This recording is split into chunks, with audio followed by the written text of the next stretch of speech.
तो आज का पहला प्रश्न है, निम्नलिखित में से किसने जी का पहला प्रायोगिक मान दिया था। याद रखिएगा बड़ी जी है, ठीक है। तो बड़ी जी का मान सबसे पहले दिया था कैवेंडिश। कौन दिया था? कैवेंडिश। और बड़ी जी का मान आप याद रखिएगा 6.67 गुना 10⁻⁻11 न्यूटन मीटर स्क्वायर बट्टे केजी स्क्वायर। ये है आपको बड़ी जी का मान।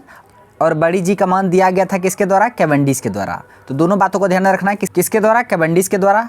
और बड़ी जी का मान क्या होता है? 6.67 गुना 10⁻⁻11 न्यूटन मीटर स्क्वायर बट्टे केजी स्क्वायर। तो जिसका आंसर होगा ऑप्शन बी हो जाएगा कैवेंडिश। यहाँ से और भी आप प्रश्न याद रखिएगा। जैसे देखिए बड़ी जी का मान आपको क्या बताए? 6.67 गुना 10⁻⁻11 newton metre square KG square. इसको ऐसे भी लिख सकते हैं क्योंकि ये जो केजी स्क्वायर नीचे था ऊपर जाएगा तो माइनस हो जाएगा।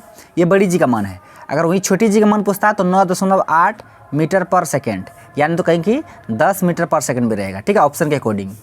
उसके बाद बड़ी जी का मान याद रखिएगा, छोटी जी का मान याद रखिएगा। छोटी जी से संबंधित 2-3 प्रश्न आप यहाँ से ये भी याद रखिएगा कि छोटी जी का मान, छोटी जी का जो मान है सर्वाधिक कहाँ होता है? छोटी जी का मान सर्वाधिक होता है ध्रुव पर। कहाँ होता है? ध्रुव, पोल पर। उसके बाद न्यूनतम कहाँ होता है? न्यूनतम यानी सबसे कम तो भूमध्य रेखा पर। कहाँ होता है? भूमध्य रेखा पर। तो बड़ी जी का मान सर्वाधिक ध्रुव पर, न्यूनतम भूमध्य रेखा पर यानी विषुवत रेखा पर। जीरो कहाँ होता है? पृथ्वी के केंद्र पर। शून्य कहाँ होता है? पृथ्वी के केंद्र पर, पृथ्वी केंद्र पर। तो यहाँ से इसको भी आप याद रखिएगा। इतने सारे फैक्ट को आपको ध्यान रखना है इस प्रश्न से रिलेटेड। अब बढ़ते हैं अगले प्रश्न की ओर। एम्पियर किसकी इकाई है? एम्पियर विद्युत धारा की इकाई है, तो ऑप्शन ए इसका करेक्ट आंसर हो जाएगा। नेक्स्ट है पृष्ठ तनाव की एसआई इकाई। पृष्ठ तनाव, इसको बोलते हैं अंग्रेजी में सरफेस टेंशन, बराबर होता है बल बट्टे लंबाई।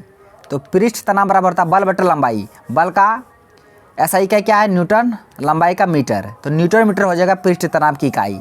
तो ऑप्शन बी इसका करेक्ट आंसर हो जाएगा। इस फॉर्मूला को याद रखिएगा, पृष्ठ तनाव बराबर होता है बल बट्टे लंबाई।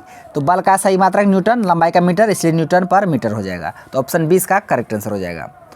और यहाँ से आप ये भी याद रखिएगा कि पृष्ठ तनाव, इसी के कारण वर्षा की जो बूंदें होती हैं, वर्षा की बूंदें गोलाकार, गोलाकार किसके कारण? तो पृष्ठ तनाव के कारण। इसे भी आप ध्यान में रखिएगा।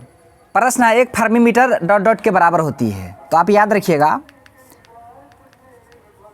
नाभिक की जो त्रिज्या होती है, नाभिक की त्रिज्या को मापा जाता है, नाभिक की लंबाई को मापा जाता है फर्मी के द्वारा। किसके द्वारा? फर्मी के द्वारा। इससे संबंधित प्रश्न भी होंगे। और एक फर्मी बराबर होता है, एक फर्मी बराबर होता है 10⁻⁻15 मीटर होता है। आप इसे ध्यान में रखिएगा। तो ऑप्शन बी इसका करेक्ट आंसर हो जाएगा। आप यहाँ से ये भी प्रश्न याद रखिएगा, परमाणु की त्रिज्या, परमाणु की त्रिज्या तो 10⁻⁻10 मीटर। उसके बाद नाभिक की त्रिज्या, नाभिक की त्रिज्या तो नाभिक की त्रिज्या 10⁻⁻15 मीटर। इसी को बोलते हैं एक फर्मी, ठीक है। नैनोमीटर पुस्तक 10⁻⁻9 मीटर। डेसिबल इकाई है, तो डेसिबल ध्वनि की तीव्रता की इकाई है। तो ऑप्शन बी इसका करेक्ट आंसर हो जाएगा। दबाव की एसआई इकाई पास्कल, जो प्रश्न आसान है उसमें उतना समय नहीं लेंगे। उसके बाद है क्यूरी, क्यूरी की इकाई क्या है? तो क्यूरी की इकाई रेडियो सक्रियता। क्या है? रेडियो सक्रियता। ऑप्शन बी इसका करेक्ट आंसर हो जाएगा। आप यहाँ से कुछ एसआई का भी याद रखिएगा, प्रतिरोध का, प्रतिरोधकता का। तो प्रतिरोध का ओम होता है, प्रतिरोध का ओम होता है रेसिस्टेंस। अब प्रतिरोधकता होता है ओम मीटर। क्या होता है? ओम मीटर। आप इसे याद रखिएगा, ठीक है। तो प्रतिरोध का ओम, प्रतिरोधकता का ओम मीटर, कन्फ्यूज मत होइएगा।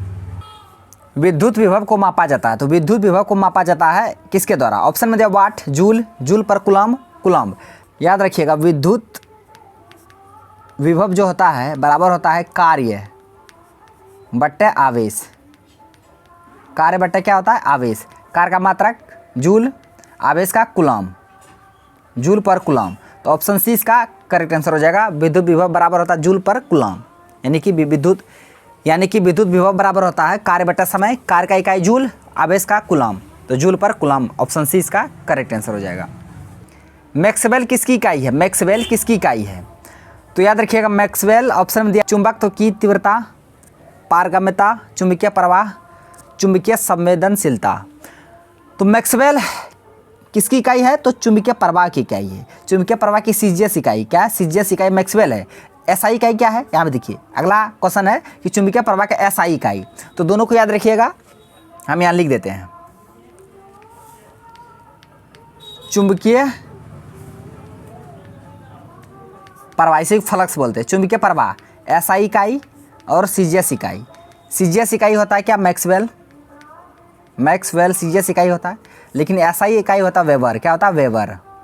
दोनों को ये ध्यान में रखना है। चुंबकीय प्रवाह का एसआई इकाई वेबर, सीजीएस इकाई मैक्सवेल। अब प्रश्न में आई यहाँ पे, प्रश्न में मैक्सवेल इकाई है तो चुंबकीय प्रवाह की ये सीजीएस इकाई है, बता दिए थे, और एसआई इकाई क्या हो जाएगा? वेबर। तो ऑप्शन 20 का करेक्ट आंसर हो जाएगा। तो दोनों को आपको ध्यान में रखना है। घन कोण की इकाई, ये प्रश्न वहाँ था, यहाँ पे इसका टाइप हो गया। देखिए घन कोण की इकाई क्या बताए थे? स्टेरेडियन। क्या बताए थे? स्टेरेडियन। रेडियन ये समतल कोण का। लालटेन की बाती में केरोसिन डॉट डॉट के कारण बढ़ता है। जो लालटेन की बाती होता है उसमें केरोसिन जो बढ़ता है वो किसके कारण बढ़ता है? ऑप्शन में दिया बाती के द्वारा तेल का विसरण, पृष्ठ तनाव, वायु का प्रचंड बल, बाती का गुरुत्वाकर्षण खिंचाव। तो पृष्ठ तनाव के कारण, सरफेस टेंशन के कारण केरोसिन बढ़ता है। किसमें? लालटेन की बाती में। तो ऑप्शन 20 का आंसर हो जाएगा। पृष्ठ तनाव बराबर होता है क्या? बल बटे लंबाई। तुरंत बताए थे, आप याद रखिएगा, बल बटे लंबाई, यानी तो न्यूटन बटे मीटर। निम्नलिखित में से कौन सबसे अधिक प्रत्यास्थ है? सबसे अधिक प्रत्यास्थ याद रखिएगा, रबर नहीं होगा। बहुत प्रत्यास्थ में खींचना, जो खींच के ना नमराया जाता, पूरा खींचा जाता, रबर। सोचेंगे रबर ही होगा, लेकिन नहीं, रबर सबसे अधिक प्रत्यास्थ नहीं होता है। प्लास्टिक भी नहीं होता है, गीली मिट्टी भी नहीं होता है। स्टील इसको हिंदी में बोलते हैं इस्पात, ये सबसे अधिक प्रत्यास्थ होता है। ठीक है, याद रखिएगा, इस्पात, स्टील, रबर नहीं होगा। बर्फ के एक टुकड़े में एक पत्थर है, प्रश्न पढ़िए अच्छा से। बर्फ के एक टुकड़े में एक पत्थर है तथा यह पानी वाले बर्तन में तैरता है। जब बर्फ पिघलती है, यानी पिघलनी है, तो बर्तन में पानी का स्तर क्या होगा? अपरिवर्तित होगा, कम होगा, अधिक होगा, इनमें से कोई नहीं। जब किसी कंटेनर या गिलास के अंदर या किसी बर्तन के अंदर बर्फ रहेगा, अब बर्फ अगर पिघल जाएगा तो पानी का जो मात्रा होगा वो अपरिवर्तित रहेगा, यानी कि बिल्कुल चेंज नहीं होगा। जो पहले रहेगा वो बाद में होगा, बर्फ पिघलने के बाद भी। कम नहीं होगा, अधिक नहीं होगा, इनमें से कोई नहीं होगा। तो ऑप्शन ए इसका आंसर हो जाएगा, अपरिवर्तित रहेगा, नो चेंज। बर्फ पिघल के पानी वहीं पे रहेगा ना, पानी ना बढ़ेगा ना घटेगा। एक भू स्थिर उपग्रह का कक्षीय अवधि क्या 24 घंटा होता है? कितना? 24 आवर होता है। तो फ्रेंड्स, आज का प्रश्न बस यहीं तक था। थैंक्स फॉर वॉचिंग वीडियो, धन्यवाद। अब मिलते हैं नेक्स्ट वीडियो में नेक्स्ट टॉपिक के साथ।